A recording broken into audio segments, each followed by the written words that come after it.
मध्य प्रदेश के कटनी जिले में आई बाढ़ के मुआवजे की राशि में बड़ा घपला होने की खबरें सामने आई हैं। मनमाने तरीके से मुआवजा बांटने से नाराज पिपरिया शुल्क गांव के ग्रामीणों ने इसकी शिकायत कलेक्ट्रेट में की है। उन्होंने कलेक्टर से तुरंत ही ग्राम पंचायत सचिव को हटाने और सर्वे के अनुसार पात्र लोगों को मुआवजा दिए जाने की मांग की। दरअसल हाल ही में कटनी में आई बाढ़ के दौरान ढीमर खेड़ा का एक बड़ा हिस्सा भी बाढ़ की चपेट में आया था। बाढ़ में पिपरिया शुक्ल ग्राम पंचायत भी पूरी तरह से बाढ़ में घिर गए थी। इसमें सैकड़ों मकानों में बाढ़ का पानी घुसने से ग्रामीणों का काफी नुकसान हुआ था। जिला प्रशासन ने सरकार के निर्देश पर सर्वे कर बाढ़ पीड़ितों को मुआवजा की सुविधा राहत राशि जारी की। जिला प्रशासन के अधिकारियों ने सर्वे अनुसार रिपोर्ट पर कहा कि मुआवजा वितरण कार्य जनपद और ग्राम पंचायत स्तर पर बांटने की जिम्मेदारी सरपंच और सचिव को दी गई। ग्रामीणों ने बताया कि मुआवजा राशि देने के नाम पर रुपए की मांग की गई और पैसे की वसूली की गई। यही नहीं, जिनके मकान बाढ़ के पानी से जर्जर अथवा क्षतिग्रस्त नहीं हुए उन्हें भी पैसा बांटा गया।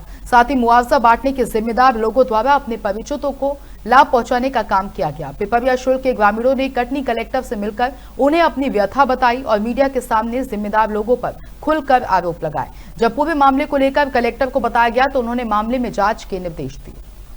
और जुलाई अगस्त महीने में जो बाढ़ आई थी उसके बाद तुरंत बाद में हमने एक टीम गठित की थी, जिसमें राजस्व से पटवारी और RI सचिव GRS पंचायत ग्रामीण विकास से और कृषि विभाग से भी SDOs को इनको लिया गया था।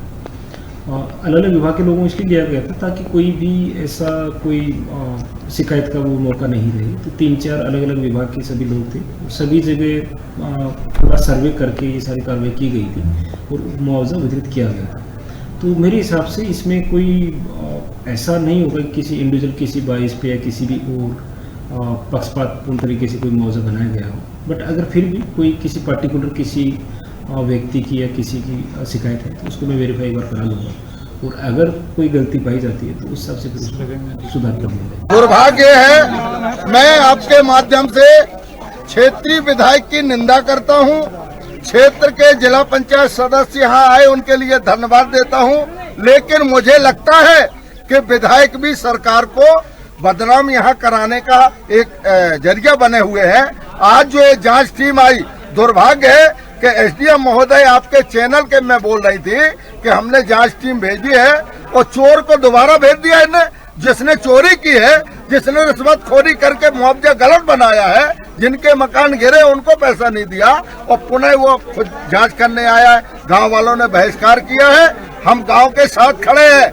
अगर इनका सही जो स्थिति जो जगह है जहां इनका नुकसान हुआ है, अगर घटना स्थल की जांच नहीं होती, किसका मकान गिरा है किसका नहीं गिरा है, सही मुआवजा नहीं मिलता, तो दोबारा मैं इस गांव से पद यात्रा करूंगा और 2-2, 3-3 साल के जो बच्चे हैं वो भी यहाँ से पद यात्रा में जाएंगे और भ्रष्ट अधिकारियों का काला मुंह करने का काम करेंगे। यही बात है। आज हमारे गांव में पिपरिया शुक्ल में आपदा से निपटने में जो लापरवाही की गई, मुआवजा राशि वितरण करने पर या उसका निरीक्षण करने पर उसके संबंध में एवं सचिव के उप सचिव के द्वारा, सहायक सचिव के द्वारा जो अनियमितताएं करी गई, उसके लिए कलेक्टर, माननीय कलेक्टर या SDM महोदय के द्वारा उच्च अधिकारियों के द्वारा 2 टीम भेजी, जिनका अध्यक्ष जो है वह जो उप सचिव के संबंध में थे उसका अध्यक्ष और टीम पूरी आई। उन्होंने शांतिपूर्वक ढंग से हम लोगों के बयान लिए, हमारे गाँव वालों ने बयान दिए। सरकार की तरफ से यहाँ पास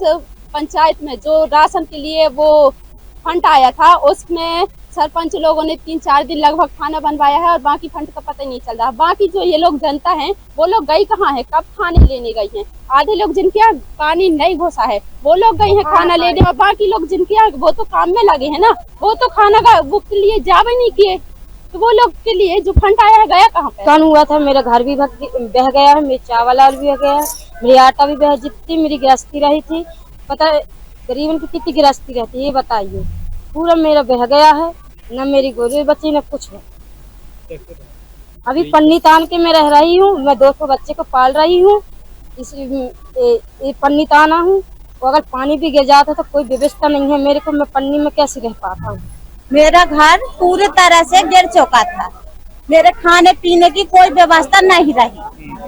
जहाँ तक मेरी खाद 50,000 की खाद आई थी, दोनों फसली के लिए मैं मंगा ली थी, गरीबी स्थिति हूँ मैं, जिसमें मेरी खाद एक भी नहीं बची।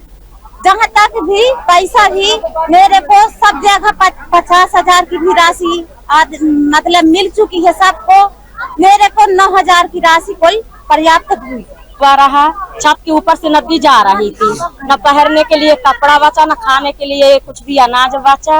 इसके बाद हमारे में सिर्फ 9,000 राशि आई है। घर में ऐसी टूट फूट है, सामने दिख रहा है, पूरी दीवार में चट्टान आ गई है। अभी भी मिस्त्री लगाए हुए हैं तो उसकी वो हो रही है, छपाई हो रही है। 9,000 क्या सही है? जो हमारा कुछ गृहस्थी को कुछ सामान ही नहीं बचा। मेरे घर मतलब 2 कमरे थे, दोनों कमरे मतलब क्षतिग्रस्त हो चुके हैं और बाढ़ आने से मतलब पूरा घर मेरा डूब गया था। मतलब कच्चा था, साथ पूरा वो हो गया। और मैं अपने ससुर के मकान में रह रही हूँ और दिवाली आने वाली है। मुझे कुल 11,500 रुपए मुआवजा मिला है। क्या 11,500 रुपए में मैं मकान खड़ा कर सकती हूँ सर? और मुझे सही तरह से दोबारा जांच की जाए और सही तरीके से मुआवजा दिया है।